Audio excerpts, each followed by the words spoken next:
警方喺大埔展開反黑行動，拘捕咗65個男女，起出大量賭具同埋毒品，並且發現黑幫用零食同埋餅乾包裝做掩飾，抽出食物換上 K 仔，方便運毒。其實佢仲有好多褪咗出嚟嘅食品咧，喺屋裏邊俾我哋揾到嘅，即係話我哋相信咧，佢已經係活躍咗一段時間嘅，而佢亦都用咗相當嘅數目嘅盒咧，佢褪咗出嚟就方便佢之前嘅去運毒㗎啦。咁我哋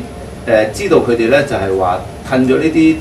食品換咗啲毒品入去之後咧，佢哋係會當有人需要呢啲毒品嗰陣時咧，佢就會拎出去運送去指定嘅地點㗎啦。行動之中，警方檢獲1.7公斤 K 仔，總值大約20萬。警方幾個月之前進行代號豔紅嘅臥底行動，打擊大埔一個黑幫嘅犯罪活動，連續2日拘捕咗45男20女，年紀最細只得15歲。話喺大埔活躍嘅黑幫招攬青少年入會，從事販運毒品，又喺公園同私人住宅經營非法賭檔。行動之中更加及時制止兩派黑幫嘅大廝殺，拘捕雙方多名成員。